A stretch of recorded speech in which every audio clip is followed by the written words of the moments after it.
If you watch part one of this series, you already know the feeling, those goosebumps, that sudden calm, or the presence in your room that you can't explain. You've seen the first 7 signs, but now we're going to go much deeper into the signs that Spirit uses to confirm what you've already felt. Because Spirit doesn't just whisper, it validates, it echoes, it leaves signs in your energy and in your real life.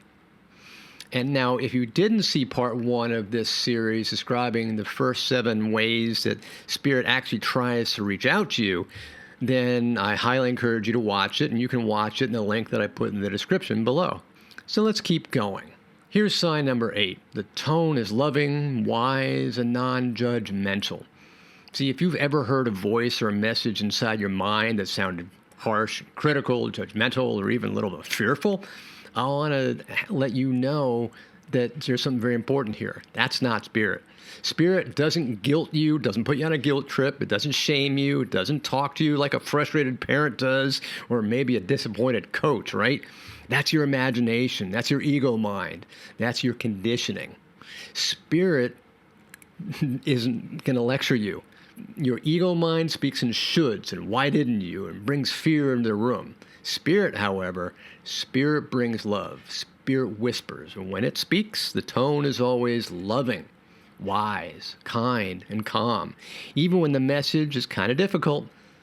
See, I once had a client who said, "Chris, I heard a voice in my head telling me that I was lazy, ungrateful, and behind on my spiritual path." And I thought, well, maybe that's my guide kind of giving me a wake-up call and a spiritual slap in the head. I had to tell her, no, that wasn't your guide. That was your ego dressed up like it was helping. Because Spirit is going to challenge you, but it never condemns you. Spirit will lovingly nudge you in the right direction. It might even redirect you. But it's always going to leave you feeling seen, not small, expanded, not ashamed, held, and not judged. Even when it's calling you to grow, it feels like grace, not punishment. If the message makes you feel afraid or unworthy or broken, it's not from Spirit, because Spirit only speaks in the language of love. And even if it's truth, maybe it's telling you something that you need healing, it will feel like healing. All right, let's go on to number 9. One of the most powerful ways to know it's Spirit is when something that you received is confirmed later. Maybe you get a name in meditation. Maybe the next day someone mentions the same thing out of the blue. Or you hear a message like, take your umbrella. And sure enough, the cloud rolls in and and you get soaked. Or you feel like a loved one's near and then you find their old photo. Or maybe a feather or handwriting, without even looking for it, because Spirit knows how to leave a trail. It's kind of their expertise, actually. That validation doesn't always happen right away, but when it does, it kind of hits you like lightning, because you know that you didn't make that up. It just goes boom, wow, came out of the blue. And your mind is saying, oh, that's a coincidence. But the soul is saying, no, that was Spirit. And this has happened to me countless times, especially in readings. Maybe, I'll receive something that sounds completely random or obscure, street name, a song, a pet, I think even a cereal brand. And I'll think, oh, man, that's strange. But when I share it, the client lights up and says, oh, my God, that's my mom's favorite. Or we grew up on that street. Or I was just thinking about this morning, or, something like that. And the connection is uncanny. It's that moment where impossibility and certainly suddenly collide. And it's Spirit that gets the last word. Because your imagination, it can certainly create stories, but it's not going to predict real-world confirmation. It doesn't hand you a message that kind of ends up in your inbox in the next day, right? It's not going to send signs into the world to match your thought. Can't do that. But Spirit can do that, and it does. When you get something that you receive and it's confirmed in a moment, a sign, a conversation, or maybe it's a synchronicity, trust it. That's Spirit saying, see, you heard me right. Pay attention. See, you know what imagination usually leaves behind? Nothing. It might distract you, it might entertain you, but once it fades, it's gone. Spirit does not fade. It lingers. After a real moment of connection, even just a flash, you feel like it's in your whole body. You feel stillness, clarity, peace. Maybe, you're not going to remember every word, but something inside has settled, like kind of the dust has cleared, like your heart has exhaled or opened or something. That's not imagination. That's resonance. You've heard of magnetic resonance. That's your energy field responding to truth, not reacting to fantasy or your imagination. See, when spirit speaks, it might be subtle in the moment, but the after effect speaks much louder. You feel clearer, more grounded, more trusting of life. You don't just know the message is real, you feel kind of aligned with it. You're like, that makes sense. See, I've had readings where spirit came through with maybe just like a single phrase or even a word. Simple, vague. But afterward, the client sat in silence for a minute and said, I don't know why, but I feel like something just totally shifted. I am just so relieved. That's not just a nice message. That's spiritual alignment. You see, your imagination, it doesn't create soul clarity. It's what spirit does. That lingering presence, that's not something that you can invent. That's the echo of a real connection. So if something you received brought you peace, not fear, not doubt, and if that peace stayed with you longer than the words did, you didn't imagine it. That's not your imagination. You experienced it, and you experienced spirit. When a message is imagined, it fades, right? But when a message is from spirit, it echoes, not because you're trying to hold on to anything, but because it imprints itself on your soul. Maybe it was just one sentence, perhaps, or a visual that kind of flashed across your inner vision, or maybe a phrase that came to you while you were walking or driving or praying or something. And yet, days, weeks, or even years later, kind of like a dream, you still remember it, you still feel it, you still draw comfort from it. That's because it wasn't just a thought, it was an activation. Spirit doesn't speak to your logic, it speaks to your knowing. And when something lands in that place, it stays. See, I've had clients who tell me, you gave me that message from my mom 3 years ago, and I still repeat it to myself when I'm scared or I'm upset. And I can still hear the words like she said them yesterday, so it really sticks around with them. Those aren't memories. Those are spiritual touch points, right? Moments of alignment that they're not passing. They live inside you. Your imagination can be vivid, yes, but its messages kind of drift and they kind of fade away. Spirit's messages, though, they anchor, they hold on, they root, they become part of your inner language. If a message still comes back to you and it's not coming with anxiety, but with comfort and ease, not with fantasy, but with truth, it wasn't just passing through, it wasn't a thought, it was a gift from spirit, and your soul knew to hold on to it. See, some of the clearest spirit communication doesn't happen when you're trying, it happens when you're drifting, when you're not fully awake, not quite asleep, but you're not fully focused, but you're not going either. That's kind of where spirit lives, in that in-between, that slipstream of silence. These altered states, they're not just for advanced meditators. They happen when maybe you're falling asleep and you get a sudden message, or you wake up with a phrase that keeps repeating in your mind, right? That's the hypnagogic state. You're in meditation maybe, and you feel an image float into your awareness. Or even, when you're driving and your mind just kind of slips away. It goes soft, and suddenly something drops in. Those moments matter because when the analytical mind quiets, the door opens, and spirit, who's always just gently waiting for that moment, finally has a space to step through. I've had some of the most meaningful connections come through right in that exact half-sleep state, where you're not dreaming, but you're not awake yet either. That's kind of like half and half. That's where I've heard spirit call my name, where I've seen faces, I've made connections. I've told you about my dad, where I've felt a wave of love so real it brought me to tears. I've told you that in dream visitation. Your imagination requires a fully active mind, but spirit waits for that mind to soften and to relax, to kind of float away, because the soul doesn't need noise to connect. It needs openness and quietness. So if you've ever received a message while you're resting or meditating, or maybe you're just kind of drifting off to sleep, trust what you're getting.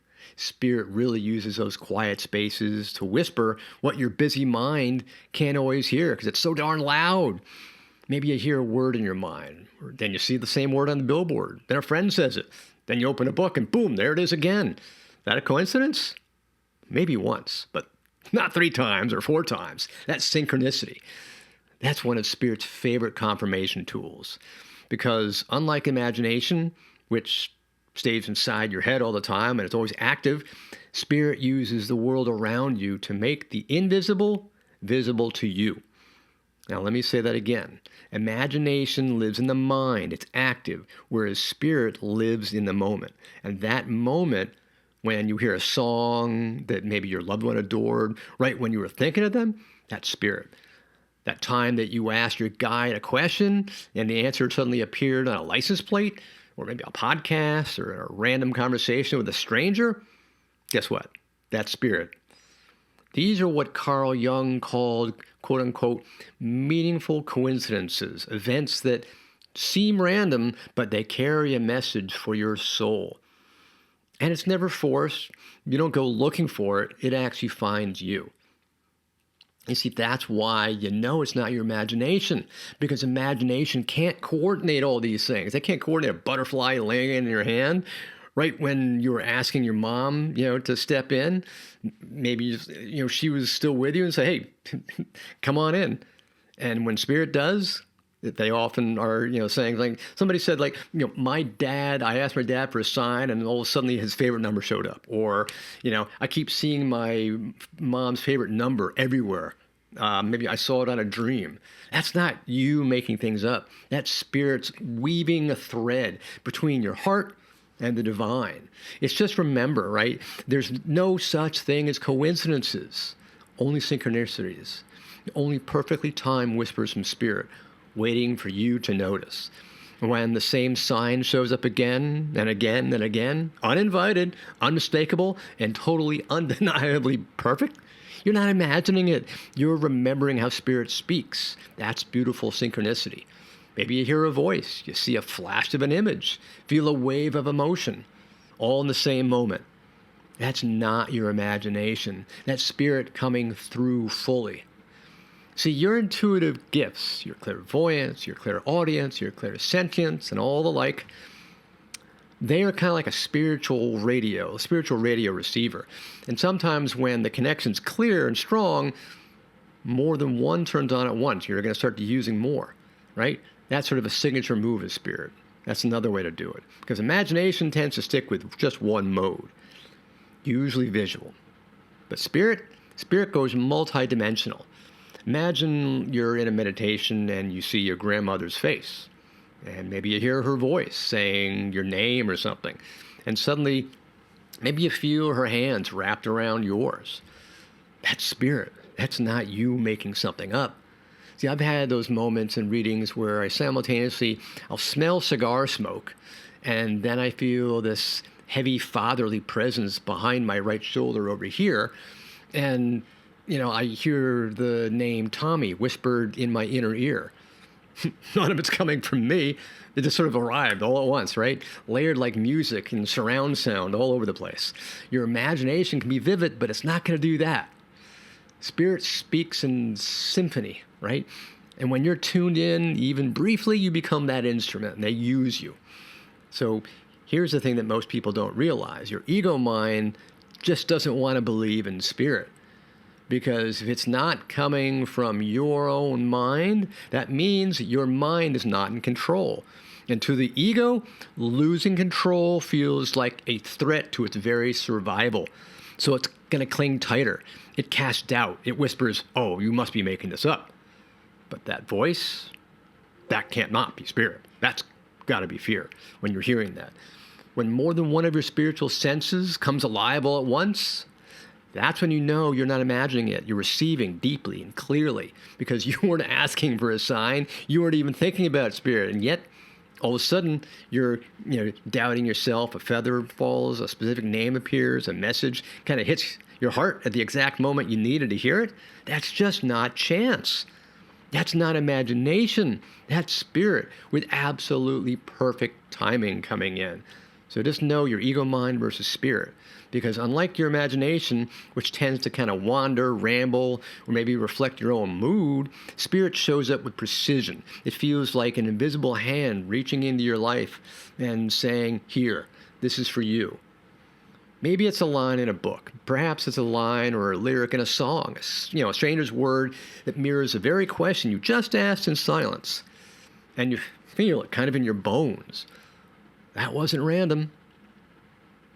And just remember, there's no such thing as coincidences. See, I once had a client who was preparing to sell her childhood home. She was totally overwhelmed, heartbroken, unsure if it was the right thing that she should be doing, unsure if it was the right choice. And as she walked through the living room one last time, the song began playing softly from a forgotten Bluetooth speaker all the way in the back of the room. And it started saying, "You're going to be okay." I forget what the music was. But that was her mother's favorite phrase. And this woman broke down in tears because she knew her mother was right there, there and then, letting her know it was okay just to let go. The timing, unmistakable. And that comfort, totally divine. See, spirit's messages often don't make sense when they first come in, but later they land with full clarity. And that's another giveaway. The ego wants immediate gratification. It's got to happen now. Spirit, however, delivers soul-aligned truth on time, not on demand. See, when a message arrives with perfect timing, not from force or not from flow, you know it's not your imagination. It's kind of spirit's gentle orchestration at work. So the next time a message hits your heart with perfect timing, just don't brush it off, please. Don't second guess it. Just let it land. Let it mean something. Because spirit doesn't just speak randomly. Spirit speaks right on time. Now, here is the truth. Now that you know how to tell the difference between spirit and your own imagination and your ego mind, you're going to start noticing more signs than you ever have before. But here's where most people get stuck. Maybe they feel that nudge, but they just don't trust it. They ask for guidance, but then they're doubting what they hear. That's where things can stall. Because if you don't trust your connection, you're not going to follow it. And if you're not going to follow it, you're going to miss the magic. If you ever doubt what you're hearing, start by calming your mind. You see, I've got a free 10-minute meditation. The link for it's down below. And you can use that. So here's one thing to watch next. It's episode 48, how to connect with spirit and trust the signs. And you can go there. The link is also in the description. And you can, link in the video. You can go from second-guessing spirit to trusting every nudge. So I hope this has all been really helpful. This is Chris signing off, sending you love and light, and I will see you later. Bye for now.